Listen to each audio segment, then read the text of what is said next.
to take a 5-point lead. Back with Doug Collins and Isaiah Thomas, I'm Bob Costas, and without further ado, straight to the Miller Lite halftime stats. Well, Bob, we talk about halftime trends, and you see for Indiana only 2 offensive rebounds. They shot 4 for 11 field goals and had 7 turnovers in the second quarter.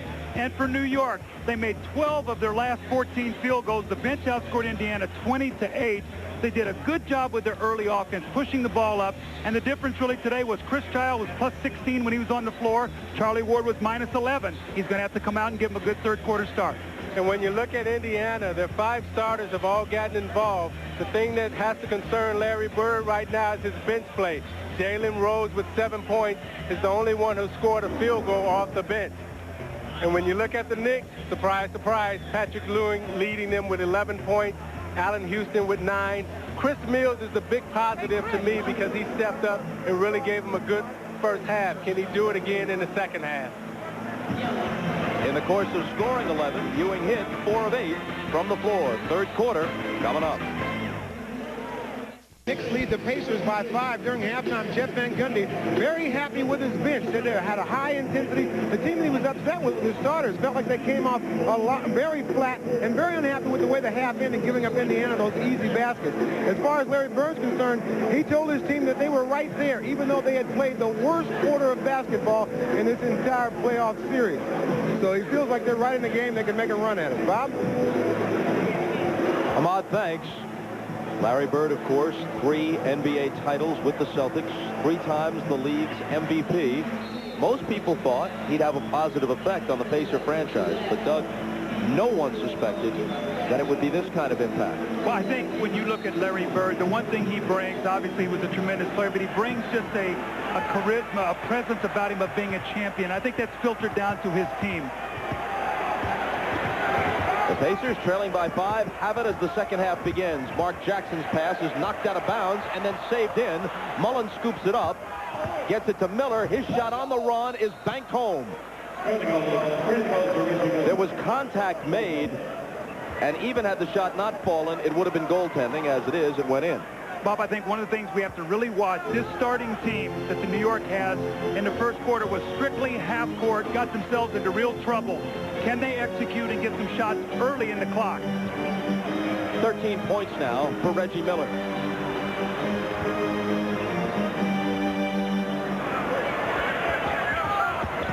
Charlie Ward finds Oakley. And a 3-second violation on the Knicks. Bob, early offense in the first half, you see what New York did. In the first 14 seconds of the clock, they shot 14 for 33. 4 for 6 in the last 10, so they did a good job of getting the ball up the floor and not letting Indiana get their half-court defense set up against them. Smith from Jackson hits it. See, they're forcing the screen down to the baseline, which is leaving Smith the opportunity to step back and nail the J.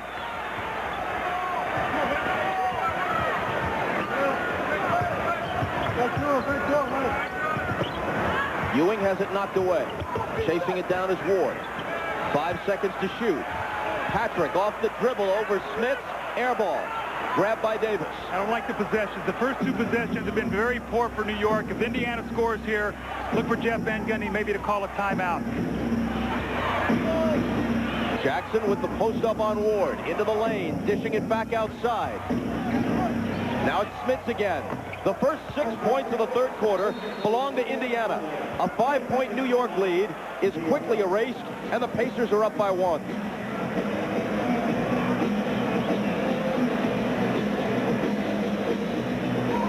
Here's how they did it. See, on the screen and roll, Ward is pushing them down to the baseline. Ewing comes with the double team, which leaves Smith wide open for the day. Larry Johnson is late on the rotation. And now Ewing being out of his comfort zone, not in the post, in that mid-range area where he has a tough time cocking that wrist back, shoots the air ball because of the pressure by Smith. And now you see the penetration, the kick and dish, and Smith with the easy J. I think what has happened to New York at the start of this game offensively is that they're trying to do a lot of pick and roll with Allen Houston and Charlie Ward. Those guys are very good at taking you off the dribble. They got to create some space and get away from the pick and roll. Jackson with the steal. Mullen on his left. He dishes to the trailer, Dale Davis, who's walloped by Charles Oakley.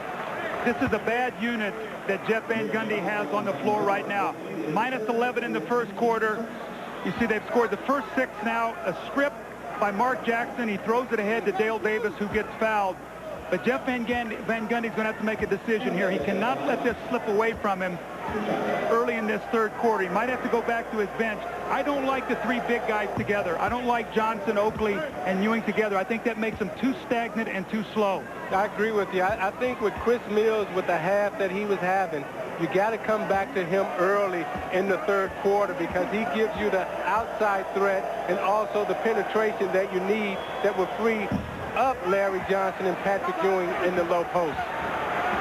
Dale Davis finally hit a free throw, then missed the second one. He's 1 of 6. Pacers by 2. Ewing misses it badly, and Mullen has it. The Pacers are actually on an 11-0 run dating back to late in the second quarter. Smits, the hook. 3 white shirts are there, and Ward takes it. The Knicks led 48-39 late in the first half. Now trail 50-48. Mullen knocks it away from Oakley. New York ball out of bounds. See, with this unit, Charles Oakley is out on the perimeter because Chris Mullen is guarding him. So Charles is not a post-up player. So he's sort of being lost outside. You lose his offensive rebounding. You allow one of the bigger guys, one of the Davis boys, to play Larry Johnson inside. That's a good matchup for Indiana. Yeah, nor is it a fast-breaking team. The team that the Knicks have out on the floor cannot score in transition. 2 seconds to shoot, and Johnson has to heave it from the other side of half court, and a 24-second violation.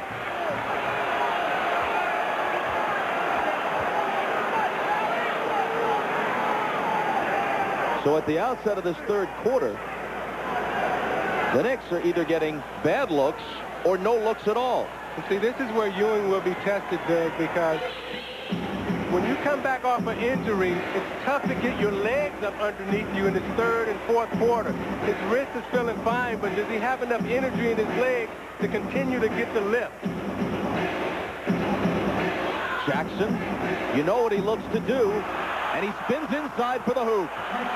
They really don't want to double team because once Patrick Ewing goes down, you have Rick Smith spotted up right at the top for a 15-footer. They did that twice in the first quarter. He burned them for 4 points. Charlie Ward has good foot speed, but he doesn't have enough weight to keep Jackson out of there. But Ward finally is able to put an end to the Indiana run. More than 3 minutes into the third quarter, those are the first New York points.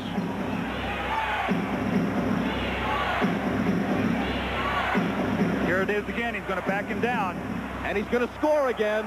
There's just too much weight that Mark Jackson has over Charlie Ward.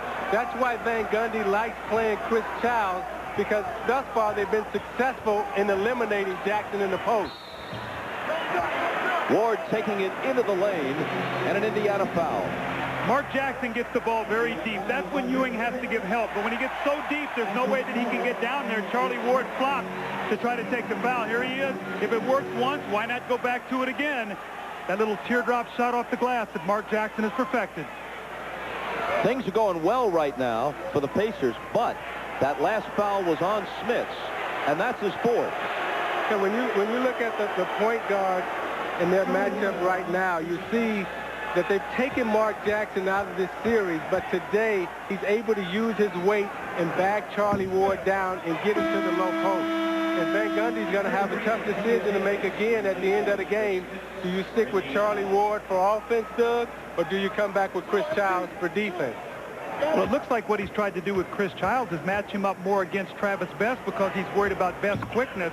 But then Charlie Ward has a problem with the size of Mark Jackson. So he might look to even maybe go to a bigger lineup and go maybe Starks and Allen Houston together in the backcourt a little bit. Pacers lead it by 2. He's got Johnson on Jackson. And there's a foul away from the ball on Ward, trying to hold on to Mullen. That's his first. Jeff Van Gundy talked about this. He said, I might put Larry Johnson on Mark Jackson late in the game. That time you saw him going to post with Larry Johnson. Dale Davis to the deck.